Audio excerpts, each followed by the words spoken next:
I was being yanked out of my car. One moment, I was sitting there, heart pounding, and the next, my face was slammed against the cold pavement. I could hear shouting all around me, voices raised, commands barking, but I couldn't believe it was aimed at me.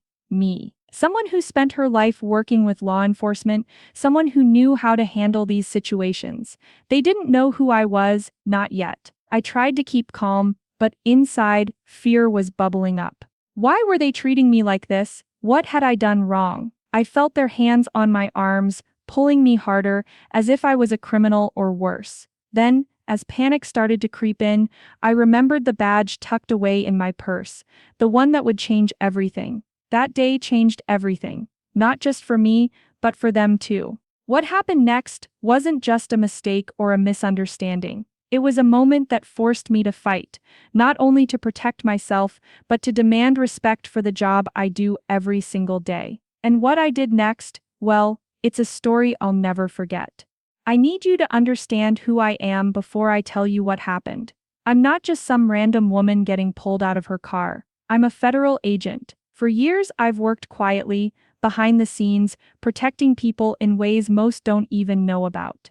It's not glamorous, it's not easy, and it often means living a double life. Most days, I'm just her, a woman running errands, grabbing coffee, blending into the crowd. But when duty calls, I'm someone else entirely. Someone with a job that carries serious weight. I work undercover a lot, which means I can't just flash a badge whenever I want.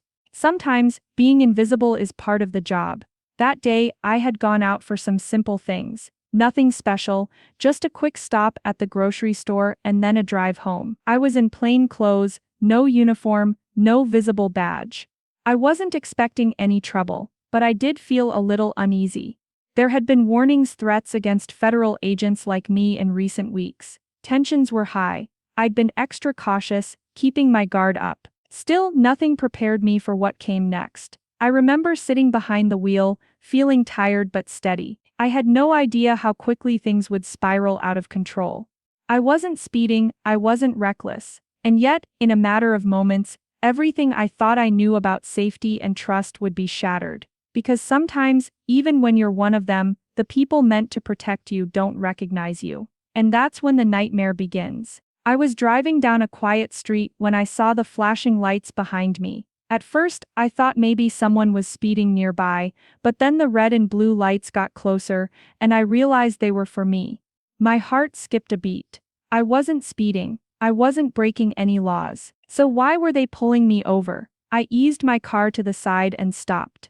My hands rested lightly on the steering wheel. The police car pulled up behind me, and two officers stepped out. Right away, I noticed their posture tense, alert, almost aggressive. One of them had his hand hovering near his holster. I opened my window slowly and tried to keep my voice steady.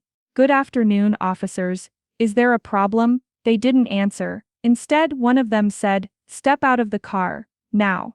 I blinked. "Excuse me," the other officer barked louder. "Step out, now." Something was wrong. This wasn't a routine stop. I obeyed, trying to stay calm, but the moment I reached for the door handle, one of them grabbed my arm. Hard. I stumbled, surprised by the sudden force. Before I could react, they yanked me out of the seat. "Face down on the ground," one officer ordered. I didn't argue. I got down, my hands pressing against the asphalt. My mind raced. What was happening? I tried to explain, "I'm a federal agent," but they cut me off. "Shut up," one officer snapped. They cuffed my wrists tightly behind my back, their grips rough. I could hear people nearby, their voices mixed with confusion and fear. I wanted to shout to tell them who I was, but the words caught in my throat. Pain flared in my shoulders as they forced me down harder. I tasted dirt in my mouth, my vision blurred with tears I refused to shed.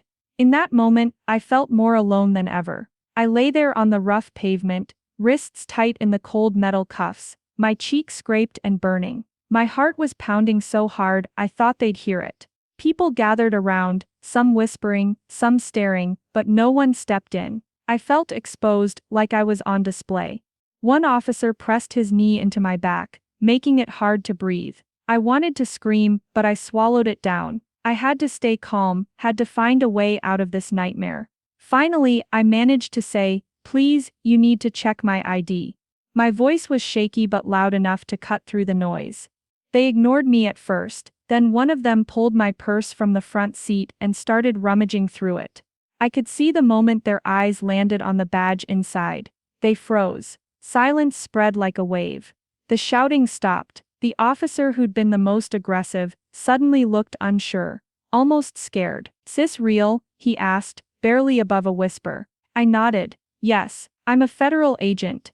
Their expressions shifted from suspicion to panic. They hurried to uncuff me, hands trembling. The officer who had held me down avoided my gaze. "I'm sorry," he mumbled. "We didn't know," but their apologies felt hollow.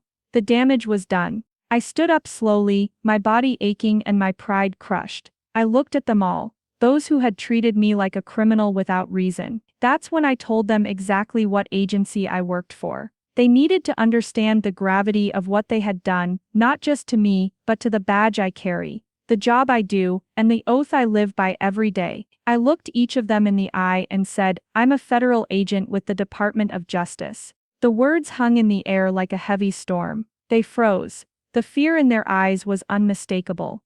Suddenly the men who had moments ago been so confident and aggressive looked small, like boys caught in a moment far beyond their control. One officer muttered under his breath. "We didn't know." I cut him off, my voice cold but steady. "You didn't even try to know." I could see it in their eyes, the moment the truth hit them. The shame slowly settling over their faces like a heavy shadow. It was the realization of the weight of their mistake, that they had just dragged down a woman who fights for justice every single day. Not some random stranger or a criminal, a woman who has dedicated her life to protecting others, to upholding the law, to making sure people are safe. "You just assaulted a federal agent on duty," I said firmly, making sure every word landed with the seriousness it deserved. "That's not something that's taken lightly." Their faces drained of color, going pale. You could almost hear the shift in the air, a change in power. Suddenly I was no longer the one on the ground, vulnerable and cuffed. I was someone who could demand respect and accountability, someone whose voice could no longer be ignored or silenced. Despite the aches in my body, the bruises forming on my wrists, the scrape burning on my cheek, and the pounding in my chest from fear and adrenaline, I stood tall. I met their eyes steadily, refusing to look away. It was clear in that moment the game had changed. They backed away, hesitant, unsure. The confidence and aggression they had wielded just moments before were gone. No longer were they in control. I knew then, deep down, that nothing would ever be the same, not for me, and not for them. But the story didn't end with that moment. Far from it. In fact, that was just the beginning. After things calmed down, I wasted no time. I filed a formal complaint right away. I wasn't going to let this slide, not because I wanted revenge, but because accountability matters. Because what happened to me could happen to anyone, and it shouldn't be brushed aside. Internal Affairs took the case seriously. They reviewed every piece of body cam footage, every angle. Watching that video was one of the hardest things I've ever done. Seeing myself on the ground, cuffed and treated like a suspect, not a fellow protector, it was painful. I looked vulnerable, exposed. The officers involved faced suspension as the investigation went on. I was later told they were removed from duty. Justice was served in the official sense, but it didn't erase the humiliation, the fear or the pain I felt. No apology could take away the way I was treated in those moments. It wasn't just about what they did to me physically. It was about what they took from me emotionally, the sense of safety, the trust I had in those who wear badges, the belief that we were all on the same side. That trust feels fragile now, broken, in places, but I refuse to let that break me. Instead, I use it as fuel to keep pushing for better, to demand better training, better awareness, better respect. Because this isn't just my story, it's a story about what happens when assumptions replace understanding, when fear replaces fairness, when the badge meant to protect becomes a tool for harm. I want others to know that accountability is possible, that mistakes have consequences, that justice isn't just a word, it's a promise. And I want those who wear the badge to remember the weight of their power, to remember the lives behind every stop, every search, every decision they make. Because when respect is lost, when trust is broken, everyone suffers. I kept thinking about the irony of it all, how life can twist in the most unexpected ways. I have spent my entire career protecting this country, enforcing the law, and doing everything I could to keep people safe. Every day, I put on that invisible armor, reminding myself of the responsibility I carry. I believed in the system. I believed in the people sworn to uphold it. And yet, on that day, everything I believed in seemed to fall apart. The people who had taken an oath to protect me, the very officers who are meant to be my allies, didn't recognize me. They didn't see me for who I truly was. Not as a person, not as a protector, not even as a fellow officer. They saw only what they assumed, a stranger, a threat, someone to be taken down without question. That realization shook me deeply. It felt like a punch to the gut, one I didn't see coming. I had never felt so vulnerable, so invisible, so powerless. The physical pain I endured, the rough cuffs biting into my wrists, the scrape on my cheek, the bruises that would appear later, was hard to bear. But the emotional aftermath was something else entirely. It was raw, it was painful, it was confusing. For days I replayed the moment in my head, trying to understand what had happened. Was there something I could have done differently?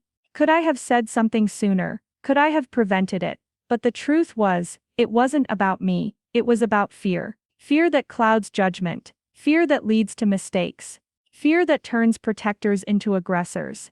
I decided to seek therapy, not because I was weak, but because I knew I needed help processing what had happened. Talking to someone helped me unpack the layers of pain and betrayal. It gave me a safe space to confront the feelings I'd buried deep inside. At the same time, my colleagues rallied around me.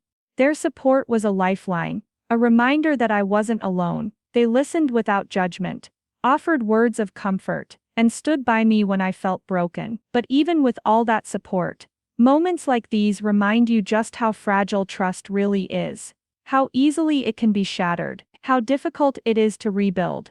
I think about all the people out there who face this kind of treatment every day, who are judged unfairly, arrested wrongly, or hurt because others refuse to listen or understand. It happens more often than most people realize.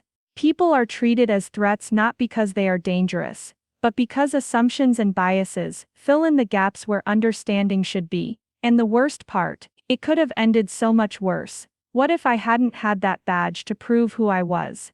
What if I had been someone with less protection, less training, less ability to advocate for myself? Would they have believed me then? Would they have treated me differently? That thought still haunts me every day. It's a painful reminder of the world we live in, one where fear often wins over fairness, where people's lives can be changed in an instant, because of a moment of mistaken identity or prejudice. But it's also a reminder of why the work I do matters so much, why justice and accountability are not just words, but lifelines. Why every voice, every story, every life deserves to be seen and respected. I carry that lesson with me now, and I hope that by sharing my story, I can help others see how important it is to question assumptions, to listen with empathy, and to stand up when something isn't right, no matter who you are, or what your role may be, because at the end of the day, none of us is truly safe until we all are. I'm sharing this story not just because it happened to me, but because it's bigger than me. It's bigger than the badge I carry, bigger than the uniform I wear, or the job I do. This story is about something deeper, about justice, accountability, and the cost of assumptions. It's about what happens when people stop listening and start making snap judgments based on fear instead of facts. That day, when I was dragged out of my car, I wasn't being punished for something I did wrong. I was being punished because no one took the time to really see me, because the officers didn't care enough to ask who I was. Because sometimes fear and suspicion take over before the truth ever gets a chance to show itself. And that, to me, is the real tragedy. We live in a world where first impressions can mean everything, where a single moment, a single action, can change the entire course of your life. That moment for me was when those officers saw me as a threat, instead of as a person. They didn't know me, they didn't try, and that lack of effort turned into something painful and humiliating. But it's not just about me, it's about every single person who has ever been judged unfairly, who's ever had their worth questioned, because of the way they look, the clothes they wear, the color of their skin, or simply because they didn't fit into someone else's idea of safe or normal. Each of us has a story beneath the surface, a story that might be messy, complicated, or different from what people expect. But that story is what makes us human. And when those stories are ignored or dismissed, we lose a part of our humanity. I want this story to be a reminder, a wake-up call. It's a call to look deeper, to ask questions, to seek understanding instead of rushing to conclusions. To remember that behind every face is a person with hopes, fears, struggles, and dreams. And most importantly, it's a call to hold those in power accountable. When someone wears a badge, they carry a huge responsibility. They have the power to protect or harm. They have the power to build trust or break it. And with that power comes the need for constant self-awareness, training, and respect for the people they serve. But accountability isn't just about law enforcement. It's about all of us. We need to demand better, not only from the people who wear badges, but from ourselves. We need to challenge our own biases, question our assumptions, and open our minds to the complexity of human experience. We need to listen more and judge less. Because if someone like me, someone who works in law enforcement, who carries a badge and follows the rules, can be treated that way, then what about the millions of others who don't have that protection? How many people are out there, struggling quietly, facing suspicion, fear, and violence, just because someone else decided who they were without really knowing them? That thought breaks my heart. It reminds me that the work to create a fairer, kinder world isn't done. It reminds me that every story matters, every voice counts, and every moment of empathy can make a difference. So I share this story to remind you, and to remind myself that beneath the surface, we are all human. We all deserve respect. We all deserve to be heard. And together, if we can remember that, maybe one day, fewer people will have to face what I faced. Maybe one day, fear and suspicion won't be louder than truth and understanding. That's the hope I hold on to. If this story moved you, please like, comment, and share it. Don't forget to subscribe for more real stories that matter. Your support helps voices like mine be heard. Thank you for listening.